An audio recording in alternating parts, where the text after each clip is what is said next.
ആ മാതാപിതാക്കളെ അവരുമായിട്ടുള്ള ബന്ധം എത്ര നല്ല നിലയിലാണ് നമ്മൾ കൊണ്ടുനടക്കുന്നത്. മരുക്കളോട് പറയട്ടെ, ഭർത്താവിൻ്റെ അമ്മയും വാപ്പയും അമ്മോശനും അമ്മായിയും അല്ല, അല്ലെങ്കിൽ ഭാര്യൻ്റെ അമ്മയും വാപ്പയും അമ്മോശനും അമ്മായിയും അല്ല, സ്വന്തം അമ്മയും വാപ്പയും. ഇസ്ലാമിൽ വിവാഹബന്ധം നിഷിദ്ധമാക്കപ്പെട്ട പവിത്ര ബന്ധമാണ് കെട്ടിയ പെണ്ണിൻ്റെ അമ്മയും വാപ്പയും കെട്ടിയ ആണിൻ്റെ അമ്മയും വാപ്പയും.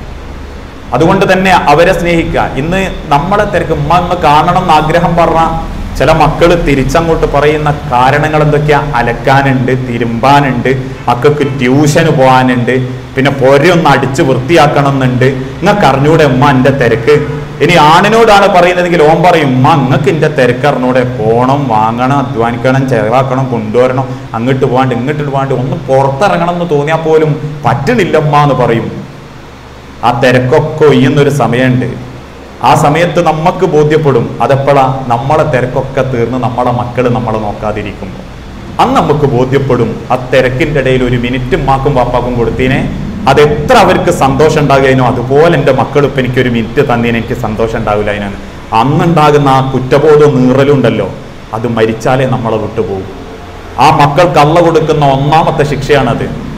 കുത്തുബക്ക് കയറുമ്പോൾ പലരും വന്ന് കൈ പിടിച്ചിട്ട് പറയും, ഉസ്താദേ ഓൻ പ്രാർത്ഥിക്കണം. എന്തിന്? ഒരു മനസ്സമാധാനത്തിന്. എന്തേ? അല്ല ഒന്നുമില്ല, അമ്മനെയും വാപ്പനെയൊക്കെ അങ്ങനെ ഉറക്കത്ത് കാണുക, തിന്നാനും കുടിക്കാനൊക്കെ ഉണ്ടെങ്കിലും എന്തോ ഒരു സമാധാനക്കേട്. അതെന്തുകൊണ്ടാണെന്നറിയാമോ?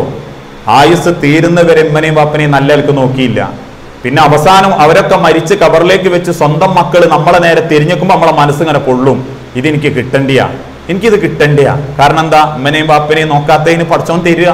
ആരോടിട്ട് പറയാനും പറ്റുന്നില്ല, ഉള്ളു കൊണ്ടുനടക്കാനേ പറ്റുന്നുള്ളൂ.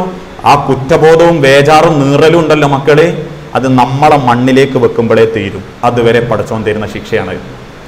ആ ബേജാറിൽ ജീവിക്കുന്ന എത്ര ആൾക്കാരുണ്ട്? മരിച്ചോയ അമ്മാനെയും ബാപ്പാനെയും നിങ്ങളൊന്ന് ആലോചിച്ച് നോക്കി. എത്ര ത്യാഗം സഹിച്ചിട്ടാ ഇന്ന് നമ്മളെ മക്കൾ നമ്മൾ പോറ്റണ്. ഇക്കണ്ട സൗകര്യങ്ങളില്ലാത്തൊരു കാലത്ത് എത്ര ത്യാഗം സഹിച്ചിട്ടായിരിക്കും അവര് നമ്മളെ പോറ്റിയത്. ആ രണ്ടു പേരും വാർദ്ധക്യത്തിലെത്തി. നമ്മളൊക്കെ ചെറിയ മക്കളുണ്ടല്ലോ, ആ മക്കളെ വായിൽ നിന്നിങ്ങനെ ഒലിക്കുമ്പോ നമ്മൾ പറയും തേനൊലിക്കുന്നതാണ്. സംഭവം ഉമിനീര് തന്നെയാ, തുപ്പൽ തന്നെയാ, പക്ഷെ അത് തേനായിട്ടാണ് നമുക്ക് അനുഭവപ്പെടുന്നത്. എന്നാൽ അതേ അവസ്ഥയിലേക്ക് ആ കുട്ടി പിന്നെയും വരും വാർദ്ധക്യത്തില്. ചില വാപ്പാരിങ്ങനെ നിൽക്കുന്നേ ഉണ്ടാവും, അങ്ങനെ ഒലിക്കുന്നുണ്ടാവും. എന്നൊക്കെ അങ്ങോട്ട് തുപ്പിക്കൂടെന്ന് വെച്ചാൽ വാപ്പാക്ക് തുപ്പാൻ കഴിവില്ല. നീട്ടി തുപ്പിയാ ഇലോടിങ്ങ് ചൊലിച്ച് ചാടുകയെന്നേ ഉള്ളൂ. അത്ര നിസ്സഹായതയിലേക്ക് എത്തുന്ന ഒരു സമയത്ത് മാതാപിതാക്കളെ ജീവനു തുല്യം സ്നേഹിച്ച് സംരക്ഷിക്കാൻ പറ്റിയിട്ടില്ലെങ്കിൽ പിന്നെ നിസ്കരിക്കാനും നോമ്പോൽക്കാനൊന്നും അള്ള പറഞ്ഞിട്ടില്ലട്ടോ. മാതാപിതാക്കളോട് സ്നേഹവും കാരുണ്യവും കടപ്പാടും കടമയും നിർവഹിക്കാത്ത മക്കളെ നിസ്കാരം എനിക്ക് വേണമെന്ന് അള്ള പറഞ്ഞിട്ടില്ല. ഓന്റെ ദീനീ പ്രവർത്തനം എനിക്ക് വേണമെന്ന് അള്ള പറഞ്ഞിട്ടില്ല. ഒരു ഉമ്മന്നാള് കരഞ്ഞോണ്ട് പറഞ്ഞു, ഉസ്താദേ മോള് ഭയങ്കര പ്രവർത്തകയാ. ഞാൻ പറഞ്ഞു അൽഹംദുലില്ലാ പറയാൻ അടക്കട്ടെ ഉസ്താദേ എന്ന് പറഞ്ഞു. ഞാൻ ചോദിച്ചു എന്തേ? അല്ല ഓള് എല്ലാ ദിവസവും ഖുർആൻ ക്ലാസ്സിന് പോകും. തിങ്കളാഴ്ച ഓള് അമ്മ ഒലൈൻ്റെന് പോവും, ചൊവ്വാഴ്ച ഓള് ഉമ്മ ഒലൈൻ്റെന് പോവും, ബുധനാഴ്ച ഓള് അസമ്മേളനത്തിന് പോവും, വ്യാഴാഴ്ച ഓള് മീറ്റിങ്ങിന് പോവും, വെള്ളിയാഴ്ച പള്ളിക്ക് പോവും. അതിൻ്റെ ഇടയ്ക്കൊന്ന് പറയാണ്ടി, ഒരേ ഉമ്മയും ബാപ്പയൊക്കെ ഉണ്ട്, ഒന്ന് നോക്കാൻ പറയാണ്ടി. എന്തൊരു സത്യമാണ്! അള്ളാഹ്ക്ക് വേണ്ട അങ്ങനത്തെ ദീനീ പ്രവർത്തനമൊന്നും. സ്വന്തം അതേമാതിരി ഭർത്താക്കന്മാരോടുള്ളൂ അങ്ങനെ തന്നെയാട്ടോ. അതേമാതിരി ഒരു പിയ്യാപ്പിള വന്ന് കൈയടിച്ചിട്ടാണ് ഉസ്താദേ നിങ്ങൾ കാസൊക്കെ എടുക്കുമ്പോൾ ഇനി പെണ്ണുങ്ങൾക്ക് പിയ്യാപ്പിളാരെങ്ങനെ നോക്കണം എന്നൊക്കെ ഒന്ന് പറഞ്ഞു കൊടുക്കേണ്ടി. ഞാൻ ചോദിച്ചു എന്തേ? ഒന്നുമില്ല, അവള് തിങ്കളാഴ്ച രാവിലെ എണീറ്റിട്ട് എന്നോട് പറയും നിങ്ങൾക്ക് ഉമ്മ ഇതിന്റെ ക്ലാസ് ഉണ്ട്, അതുകൊണ്ട് നിങ്ങൾ ചായ ഹോട്ടലിൽ നിന്ന് കുടിച്ചോളൂ വേണ്ടി. ഞാൻ വിചാരിക്കുന്ന ചൊവ്വാഴ്ച കിട്ടേക്കും. ചൊവ്വാഴ്ച എണീറ്റ് പറയും എനിക്കിന്ന് മീറ്റിംഗ് ഉണ്ട്, നിങ്ങൾ ഇന്നും ചായ ഹോട്ടലിൽ നിന്ന് കുടിച്ചോളി. ഇതെന്ത് ഖുർആൻ ക്ലാസ്സും മീറ്റിംഗ് ഉസ്താദേ? കെട്ടിയ ആണിനെ നോക്കാണ്ട് എന്ത് ദീനീ പ്രവർത്തനം? ഇതേമാതിരി അമ്മനെയും ബാപ്പനെയും നോക്കാണ്ട് ആൺകുട്ടികളോടുകൂടിയാ പറയുന്നത്. ദുനിയാവിന് വേണ്ടി കഷ്ടപ്പെടുന്ന ഓട്ടത്തിന്റെ വലുപ്പം പറഞ്ഞ് നമുക്ക് മക്കളെ മുമ്പ് പിടിച്ചിക്കാൻ പറ്റും. ഞാൻ നിങ്ങൾക്ക് വേണ്ടിയാടാ ഓടുന്നത്, ഞാൻ കുടുംബത്തിന് വേണ്ടിയാ കഷ്ടപ്പെടുന്നത്. പക്ഷെ അതിൻ്റെ ഇടക്ക് സ്വന്തം മാക്കും വാപ്പാക്കും വേണ്ടി കുറച്ച് സമയം നീക്കി വെച്ചില്ലെങ്കിലേ കുടുംബത്തിനോടും അള്ളാനോടും നിങ്ങൾക്ക് ഒരു ഉത്തരവാദിത്വം ചെയ്യാൻ പറ്റിയിട്ടില്ല എന്ന് അള്ള കണക്കാക്കുക. റസൂലുള്ളാഹി സ്വല്ലല്ലാഹു അലൈഹി വസല്ലമയുടെ കാലഘട്ടത്തിൽ അള്ളാന്റെ തിരുദൂതൻ അത് പറഞ്ഞപ്പം സഹാബാക്കൾ കരഞ്ഞ് എഴുന്നേറ്റ് പോയിന്ന. 80-ലധികം വയസ്സുള്ള ഒരു ഉമ്മാന്റെ അരികിൽ ചെന്നൊരു മോൻ ചോദിക്കും, അമ്മ നിങ്ങൾക്ക് കല്യാണം കഴിക്കണോ? വാപ്പ എപ്പോഴോ മരിച്ചു പോയതാ. ഉമ്മ ചോദിച്ചു, മോനെ എനിക്ക് ഇപ്പം അങ്ങനെ തോന്നാനുള്ള കാരണം എന്താ? ആ മകൻ പറഞ്ഞു, ഉമ്മാന്റെ മനസ്സിൽ അങ്ങനെ ഒരു ആഗ്രഹം ഉണ്ടായിട്ട് അത് നിർവഹിച്ച് തരാൻ പറ്റാത്ത മോനാണെങ്കിൽ അള്ളാന്റെ ശിക്ഷ ഉണ്ട് എന്നാ. അതുകൊണ്ടാ ഉമ്മ ഞാനത് ചോദിച്ചത്. ഖിയാമത്ത് നാളിന്റെ അടയാളം എന്താണെന്ന് പറയാം നിങ്ങൾക്ക്?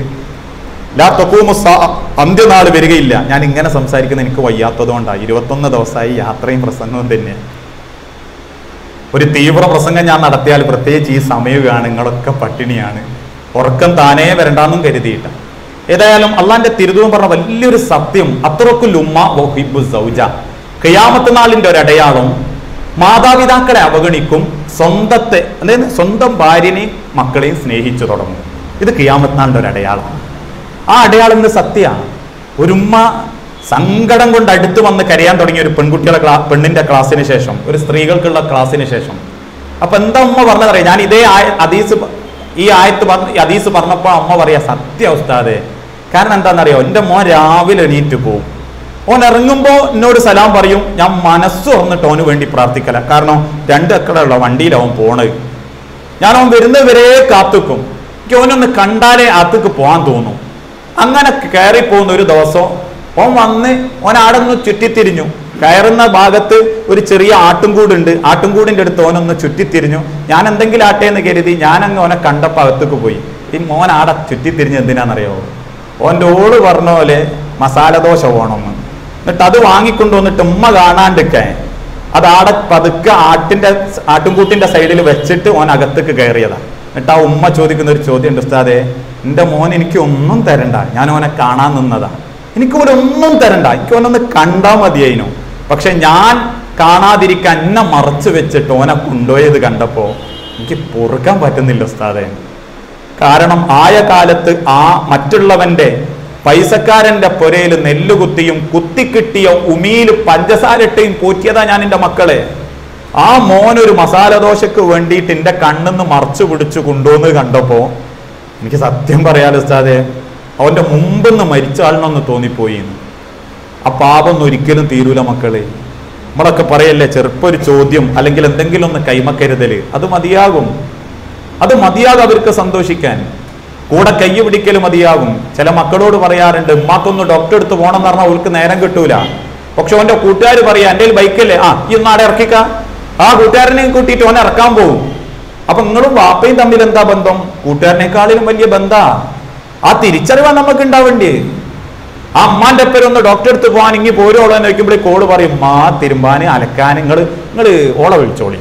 ആരെ? ഇളയോട് പറയും നിങ്ങൾ മൂത്തോളെ വിളിച്ചോളി. അവസാനം അമ്മ ഒറ്റക്ക് ഒരു ഓട്ടോറിക്ഷയും വിളിച്ച് ബസ് കയറി പിടിച്ച്, നിങ്ങൾ കാണല്ലേ ചില വയസ്സിലൊക്കെ വയസ്സത്തിമാര്, അത് കാണുമ്പോ ബേക്ക് നമ്മൾ ചോദിക്കും, വയസ്സത്തിമ്മന ആരങ്ങനെ ഒറ്റക്ക് വിട്ട് ഞമ്മളമ്മ ഒറ്റക്ക് പോയി എന്നതായിരിക്കും. ആ ചിന്ത ഉണ്ടാവില്ല, ആ ബേജാർ നമുക്ക് ഉണ്ടാവില്ല. അങ്ങനെ ഇറങ്ങി നടക്കുന്ന ഒരു ഉമ്മ, അങ്ങനെ പോണ ഒരു ഉമ്മ, ആ അമ്മയും നമ്മൾ തമ്മിലുള്ള ബന്ധം എന്താ? എന്നിട്ട് നമ്മളോ അപ്പുറത്തെ പൊരക്കാറ്റി പോവുക, ഇങ്ങനെ ഡ്രസ്സ് എടുത്തല്ല, എനിക്ക് എടുക്കാനുണ്ടായിരുന്നു, ഇനി ഒന്നും എൻ്റെ പരം പോരോ? ഞാൻ പോരാ. എന്താ 2:30 മണിക്ക് ടെക്സ്റ്റൈൽസിലേക്ക് തണ്ടാൻ പോകാനുള്ള? അതിന് നമ്മൾ നല്ല സാറാ.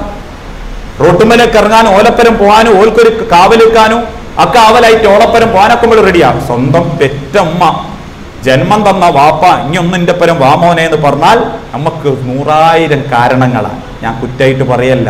ഒരു ചെറിയ ചിന്ത മതി നമ്മളൊന്ന് മാറാനും ചിന്തിക്കാനും. ഒരു ചെറിയ പുഞ്ചിരി മതി ഉമ്മൻ്റെയും വാപ്പൻ്റെയും മനസ്സൊക്കെ ഒന്ന് തണുക്കേ. നിങ്ങൾ ആലോചിക്കേണ്ടി, മരക്കൾ ഒരു ബേജാറും വിചാരിക്കേണ്ട. മരക്കൾ ഒരു കൊല്ലം ഉമ്മാനെ മെനക്കെട്ട് നോക്കിയാലും ഒരു ദിവസം വന്ന് ഉമ്മാന്റെ മൂത്ത മോള് ജമീല അടിച്ച് ആരി ഉമ്മാനെ കുളിപ്പിച്ച് ഉമ്മാക്ക് ഒരു 100 റുപ്യ കൈമേൽ വെച്ച് പോയാലും ഉമ്മ പിന്നെ അടുത്ത കൊല്ലം വരെ അതേ പറയൂ, എൻ്റെ ജമീല വന്നീനു. അപ്പോഴേക്കും മരക്കൾക്ക് ബേജാറാവണ്ട. അതൊരു ഉമ്മാരെ മനസ്സാ. അത് നിങ്ങൾ ആലോചിച്ച് നോക്കി. നമ്മളെ മക്കളെ നേരെ ചിന്തിച്ച് നോക്കി. നമ്മളെ മോൻ്റെ നമുക്ക് എന്ത് ചെയ്തെന്നാലും നമ്മളെ പെൺകുട്ടികൾ വന്ന് എന്തെങ്കിലും ഒന്ന് ചെയ്തെന്നാൽ നമുക്ക് അതാ പറയാൻ പൊന്തുക. അതൊരു തരം മാനസികാവസ്ഥയാ. സ്വന്തം മക്കളെ ചെറുതാക്കണ്ട. മോന്റെ ഓളെക്കാട്ടിലും മോളെ സ്വന്തം ചോരനെ വലുതാക്കിയാലേ ഞാനും കൂടി ഒരു നല്ലതാവും എന്നുള്ള ചിന്തയിൽ നിന്ന് വരുന്നതാ. നല്ല മരക്കൾ എന്താ ചിന്തിക്കേണ്ടി? ആയിക്കോട്ടമ്മ, എനിക്ക് കൂലി അള്ളാന്റെ അടുത്ത് മതി. അങ്ങനെ മനസ്സ് വെച്ച് സ്നേഹിക്കണം. ദുനിയാവ് തിരിച്ചു കിട്ടാൻ വിചാരിക്കാതെ ആഖിറത്തിലേക്ക് കിട്ടാൻ വിചാരിച്ചിട്ട് അങ്ങനെ സ്നേഹിച്ചു നോക്കിങ്ങള്. ആര് ചിരിച്ചാലും ചിരിച്ചില്ലെങ്കിലും നല്ലത് പറഞ്ഞാലും പറഞ്ഞിട്ടില്ലെങ്കിലും നമുക്ക് ആശ്വാസത്തോടെ സന്തോഷത്തോടെ കാര്യം ചെയ്ത് ജീവിക്കാൻ പറ്റും. ഉദാഹരണമായിട്ട് എനിക്ക് ഈ കൂട്ടത്തിൽ ഒരാളെ അറിയാന്ന് കരുതുക. ഞാൻ അയാളെ ഫാറൂഖ് കോളേജിന്റെ മുമ്പിലുള്ള ഒരു കല്യാണപ്പുരയിൽ വെച്ച് കയറി ചെല്ലുമ്പോൾ കണ്ടു, കസേരയിൽ മുമ്പിൽ ഇരിക്കുക. ഞാനൊന്ന് ചിരിച്ചു, അയാൾ ചിരിച്ചില്ല. അപ്പൊ എനിക്കൊരു ബേജാറ്. കുറച്ചുകൂടി ഇങ്ങനെ കഴിഞ്ഞു, അപ്പുറത്തേക്ക് ഇങ്ങനെ എഴുന്നേറ്റ് ഇങ്ങനെ വർത്താനം പറയുമ്പോൾ എന്റെ സൈഡിൽ കൂടെ മൂപ്പര് പോയപ്പോൾ ഞാൻ ഒന്നുകൂടി ചിരിച്ചു. മൂപ്പര് ചിരിച്ചില്ല എന്നോട്. പിന്നെ ഞാൻ ഭക്ഷണമൊക്കെ കഴിഞ്ഞ് ഇറങ്ങിപ്പോരുമ്പോൾ മൂപ്പരുണ്ട് എന്റെ നേരെ ഓപ്പോസിറ്റ് വരുന്നു. മൂപ്പര് എന്റെ മുഖത്തേക്ക് നോക്കിയിട്ടൊന്ന് ചിരിച്ചു, ഞാൻ ചിരിച്ചില്ല. 2 തവണ ഞാൻ ചിരിച്ചിട്ട് എന്നോട് ചിരിക്കാത്തനോട് ഞാൻ ചിരിക്കണോ? വേണം. കാരണം ഞാൻ ചിരിക്കുന്നത് സുന്നത്തായ ചിരിയാണ്. അതുകൊണ്ട് ഓൻ എന്നോട് ചിരിച്ചോലെ ചിരിച്ചിലോലെ എനിക്ക് ബേജാറില്ല. ഞാൻ ചെയ്തതിന് എനിക്ക് പകരം കിട്ടാനല്ല ഞാൻ ചെയ്ത്, എനിക്ക് ആഖിറത്തിൽ അള്ളാന്റെ അടുത്ത് പുഞ്ചിരിന്റെ കൂലി മതി. ആ മനസ്സ് എനിക്കുണ്ടെങ്കിൽ മക്കളെ, ആ മനസ്സ് വെച്ച് മരുക്കളെ ഉമ്മാനെയും വാപ്പാനെയും നോക്കിയാ നിങ്ങൾക്ക് ഒരു ബേജാർ ഉമ്മന്റെയും വാപ്പന്റെയും നാവുമെന്ന് ഉണ്ടാവില്ല. ഓല് എന്ത് പറഞ്ഞാലും നിങ്ങൾ സബൂറാക്കാൻ പഠിക്കും. കാരണം നമ്മൾ ചെയ്യുന്ന ആഹാരത്തിന് വേണ്ടിയാണ്. അങ്ങനെ ചിന്തിച്ച് ജീവിതത്തെ മുൻപോട്ടുണ്ട്. ഇനി ഭർത്താക്കന്മാരോടൊന്നും പറയട്ടെ, ഭാര്യന്റെ അമ്മയും വാപ്പയും എന്ന് പറഞ്ഞാൽ അമ്മോശനും അമ്മായിയും ഒന്നും അല്ല. ചിലർക്ക് അതാ അമ്മോശനും അമ്മായും മാത്രം, ഓൾക്ക് വേണ്ടിയിട്ടൊന്നും ചെയ്യില്ല. 4 പെൺമക്കൾ ഉണ്ടെങ്കിൽ പോലും ചില ആൺകുട്ടിക്ക് ആ പൊരയിലേക്ക് പെണ്ണെടുക്കാൻ മടിയാ. ഞാൻ കൂടെ പറയാട്ടോ, നാളെ ഒരു പെണ്ണിനെ കണ്ട് ഒരുത്തം പോകുന്നു, എല്ലാവർക്കും ഇഷ്ടമായി, ഉമ്മക്ക് ഇഷ്ടമായില്ല. ഉമ്മാനോട് ചോദിച്ചു എന്നാ, നല്ല പെൺകുട്ടികൾ, ദീനുള്ള മക്കള്, എന്നെ പൊന്നുപോലെ നോക്കും, നല്ല മുവാഹിദ, വെള്ളിയാഴ്ച കുത്തുബക്കൊക്കെ പോകുന്ന അമ്മയാ, പർദ്ദയും മഫ്തയിടാണ്ട് പുറത്തിറങ്ങൂല. അപ്പം പറഞ്ഞത് വേണ്ട, നമുക്ക് വേറെ പെൺകുട്ടികളെ നോക്കാം, ഇഷ്ടം പോലെ പെൺകുട്ടികൾ ഉണ്ടാവും. അവസാനം ആങ്ങളെ ചോദിച്ചു എന്നാ, അല്ല സുലൈഖ, എനിക്ക് എന്താ ആ കുടുംബത്തിന് മോശം പറ്റിയേ? നല്ല പെൺകുട്ടിയല്ലേ, നല്ല പെൺകുട്ടികളല്ലേ? അപ്പോ ഓള് ചോദിച്ചു എന്നാ ആങ്ങളിനോട്, എനിക്കറിയോ എന്ത്, ആ അമ്മക്ക് 4 പെൺകുട്ടികളാ, അതിനെന്താ? ഒന്നുമില്ല. ഇനി അഥവാ നമ്മളെ മോനയിലൊന്നിനെ കെട്ടിയിട്ടാണ് നമ്മളെ മോനായിക്ക് ആ പാരമ്പര്യം കിട്ടുക, നമ്മളെ ആൺകുട്ടിയൊക്കെ പെൺകുട്ടികളായി പോകുന്നു. അതാ ബേജാറ്. 4 പെൺമക്കളുള്ള അമ്മാന്റെ മോളെ കെട്ടിയ നമ്മളെ മോനൊക്കെ പാരമ്പര്യം പറഞ്ഞിട്ട് പെണ്ണെന്നെ കിട്ടൂ എന്ന ബേജാറില് 4 പെൺകുട്ടികളുള്ള പൊരേന്ന് ദീനുണ്ടായിട്ടും ദുനിയാവുണ്ടായിട്ടും പെണ്ണ് വേണ്ടാന്ന്. ഇത്ര ദുഷ്ട മനസ്സൊന്നും കുടുംബങ്ങൾക്കിടയിൽ വരുത്താൻ പാടില്ല. ഇത്ര വൃത്തികെട്ട മനസ്സും ഒരു ബന്ധങ്ങളെയും നമ്മൾ വിലയിരുത്താനും പാടില്ല. ഞാൻ അവസാനിപ്പിക്കുകയാണ്. എനിക്ക് ഉച്ചക്ക് ളുഹറിന് ശേഷം കോഴിക്കോട് സിറ്റിയിലെ കല്ലായിലെത്തണം. അപ്പൊ ബന്ധങ്ങൾ ഓരോന്നും പവിത്ര, ഓരോന്നും അതിൻ്റെ ഭംഗിയിൽ. ഇടയ്ക്കിടയ്ക്ക് ഉമ്മാൻ്റെ അടുത്ത് ചെന്ന് കയ്യൊക്കെ പിടിച്ചിട്ട് ചോദിക്കണം, ഉമ്മ എന്തൊക്കെയാ വിശേഷം, സുഖമാണോ? അല്ലെങ്കിൽ ഞാൻ എന്താ ചെയ്തരണ്ടിയേ, വാപ്പേ എന്താ അങ്ങനെ ഒരു ബേജാറ്, നിങ്ങൾക്ക് ഡോക്ടറെ അടുത്തൊന്ന് പോകണ്ടേ? സത്യം പറയും, എത്ര വാപ്പാരാന്നറിയോ സൂക്കേട് മറച്ചു വെച്ച് ജീവിക്കുന്നത്. ഒരു പാവം വാപ്പാക്ക് പറയാൻ പറ്റാത്ത സൂക്കേടാ. അദ്ദേഹം വേദന സഹിച്ച് രാത്രി കിടന്നുറങ്ങിയിട്ടും അവസാനം മരിക്കുക. മരിക്കുന്ന അന്ന് കുറച്ച് വേദന അധികമാക്കിയപ്പോൾ മക്കൾ ഡോക്ടറെ അടുത്തേക്ക് കൊണ്ടുപോയപ്പോൾ ഡോക്ടർ പറഞ്ഞു, ഇത് വലിയ സൂക്കേടാണല്ലോ, ഇയാൾ ഇപ്പോഴൊന്നും അയക്കേല, ഇയാൾ ഒരു 4-5 മാസമായി ഉണ്ടാവും വേദന സഹിച്ച് കിടക്കാൻ തുടങ്ങിയിട്ട്. ഉമ്മനോട് ചോദിച്ചപ്പോൾ ഉമ്മ പറഞ്ഞ സത്യ, മക്കളോട് പറയാനൊരു പേടി. എന്താ? മൂത്തോൻ ചാടും, ഇളയോൻ ഓൻ്റെ ഓളം നോക്കിയിട്ടേ ചെയ്യൂ, അതുകൊണ്ട് വാപ്പയമ്മയും ഉണ്ടാന്ന്. നമ്മളൊന്ന് ആലോചിച്ച് മക്കളെ, എന്നാ നമുക്ക് അതിൻ്റെ ഒക്കെ ഒരു ശാപം തീരുക? എന്നാ നമുക്ക് ആ ബേജാറൊക്കെ ഒന്ന് ജീവിതത്തിൽ നിന്ന് പോവുക? ഒരായുസ് മുഴുവൻ അധ്വാനിച്ച് ചോര നീരാക്കി ശരീരത്തിന്റെ പല ഭാഗത്തും ക്ഷീണിച്ചു പോയപ്പോൾ ആ ക്ഷീണത്തിന്റെ വേദന മാറ്റാനുള്ള ഒരു സഹകരണം പോലും നമ്മൾ ചെയ്തു കൊടുക്കുന്നില്ലെങ്കിൽ പിന്നെ നമ്മൾ എത്ര വലുതായി എത്ര സമ്പാദിച്ചു എന്ന് പറഞ്ഞിട്ടെന്താ? ആ ബന്ധങ്ങളൊക്കെ നല്ല നിലക്ക് കൊണ്ടുനടക്കണം. സ്നേഹത്തോടെ പവിത്രതയോടെ കണ്ട് ഓരോ ബന്ധത്തെയും പരലോകം ചിന്തിച്ചിട്ട് കെട്ടിപ്പടുക്കാൻ സാധിക്കണം. ആ ബന്ധങ്ങളിലെ മറ്റൊരു ബന്ധമാണ് ഭാര്യ ഭർത്താക്കന്മാർ തമ്മിലുള്ള ബന്ധം. ഇന്ന് കുടുംബം അകന്നോണ്ടിരിക്കുക, എല്ലാവരും അഡ്ജസ്റ്റ്മെന്റിലാ. ദുനിയാവിലെ സ്വർഗ കുടുംബം, ആ സ്വർഗം കണ്ടെത്താനാവാത്ത നമ്മൾ ആ പരലോകത്തെ സ്വർഗത്തിന് വേണ്ടി മെനക്കെട്ട് ഓടുന്നത്. ദുനിയാവിലെ സ്വർഗം കുടുംബ, ആ കുടുംബത്തിൽ മനസ്സറിഞ്ഞ് സമാധാനത്തോടെ കുടുംബത്തിൽ ജീവിക്കാൻ പറ്റിയിട്ടുണ്ടോ നമുക്ക്? നമ്മൾ ജീവിച്ചിട്ടുണ്ടോ മനുഷ്യരെ? അള്ള എല്ലാം തന്നിട്ടുണ്ട്, വലിയ വീട്, സന്തോഷം, വാഹനം, തിന്നാന്, പക്ഷെ സമാധാനം ആർക്കുമില്ല. കുടുംബത്തിൽ ഏറ്റവും നല്ല ആണാരാ? കുടുംബത്തെയും ഭാര്യനെയും സ്നേഹിക്കുന്ന ആണ്. ഒരാണിന്റെ ഏറ്റവും വലിയ വില കെട്ടിയ പെണ്ണിന്റെ മനസ്സിലാണ്. എന്റെ വില തീരുമാനിക്കേണ്ട നിങ്ങൾ ആരുമല്ല. നിങ്ങൾ എനിക്ക് 1 കോടി റുപ്യ വില ഇട്ടാലും ഞാൻ മഹർ കൊടുത്ത് കെട്ടിക്കൊണ്ടുവന്ന എന്റെ പെണ്ണ് എനിക്ക് ഇടുന്ന വിലയാ വില. ഓക്കെ എന്നെ അറിയൂ, ഓക്കെ എന്റെ രാപ്പനെ അറിയൂ, അവൾക്ക് എന്റെ സ്വഭാവം അറിയൂ, എനിക്ക് ദേഷ്യം ഉണ്ടാവുണ്ടോ ഓക്കെ അറിയൂ, ഞാൻ വൃത്തിയായിട്ട് എന്തെങ്കിലുമൊക്കെ സ്വഭാവക്കാരനാണോ എന്റെ ഓക്കെ അറിയൂ, ഞാൻ കുടുംബത്തിന് തിന്നാൻ കൊടുക്കലുണ്ടോ എന്റെ ഓക്കെ അറിയൂ, ഞാനൊരു നല്ല വാപ്പയാണോ എന്റെ ഭാര്യയ്ക്കേ അറിയൂ. നിങ്ങളുടെ മുൻപിലൊക്കെ ഞാൻ പെർഫെക്റ്റാ. പ്രസംഗിക്കുന്നുണ്ട്, നല്ലോണം സംസാരിക്കുന്നുണ്ട്. പക്ഷെ അള്ള പറഞ്ഞു, ഹിയാറുക്കും അഹ്സനുക്കും ലിനിസാഇക്കും, ആണേ നീ ഏറ്റവും നല്ലോനാവുന്നത് നിന്റെ പെണ്ണിന്റെ മനസ്സിൽ നിനക്ക് വില ഉണ്ടാകുമ്പോഴാണ്. അതെനിക്ക് ഓളിടുന്ന വില എന്താണോ ആ വിലയാണ് നിന്റെ വില. ആ കെട്ടിയ പെണ്ണിന്റെ മനസ്സിൽ വില ഉണ്ടാക്കണേ. ക്ഷമ, വിട്ടുവീഴ്ച, സഹനം, ഇതൊക്കെ നമ്മൾ കാണിക്കുകയും ചെയ്യേണ്ടി വരും. കുടുംബത്തിന് തിന്നാൻ കൊടുക്കുക എന്നുള്ളതല്ല ഒരാണിന്റെയും വാപ്പന്റെയും ഉത്തരവാദിത്വം. കുടുംബത്തെ പ്രാണന് തുല്യം പരലോകത്തിന് വേണ്ടി സ്നേഹിക്കുക എന്നുള്ളതാണ്. അങ്ങനെ ഒരു നല്ല ഭർത്താവാണ് നമ്മൾ. നിങ്ങൾ ചോദിച്ചിട്ടുണ്ടോ ഭാര്യമാരോട്? ഓക്കെ എന്താ ഞാൻ കുറവ് വരുത്തിയത് നല്ല ചിന്തിക്കണ്ടേ? ഓൾ അടുത്തേക്ക് വിളിച്ച് ചോദിക്കണം, എൻ്റെ എന്തെങ്കിലും സ്വഭാവം എനിക്ക് ഇഷ്ടമല്ലാത്തുണ്ടോ? ചില ഭാര്യമാര് തുറന്നു പറയും. നിങ്ങൾ വിചാരിക്കേണ്ട നിങ്ങളോടുള്ള സ്നേഹക്കുറവുണ്ടാണ്. ചില ആണുങ്ങളുടെ നാവ പെണ്ണുങ്ങൾക്ക് ഇഷ്ടമല്ലാത്ത എന്താ, എന്തെങ്കിലും ഒന്ന് കഴിഞ്ഞാൽ രണ്ടാമത്തേന് പൂര തെറിയാ പറയാ.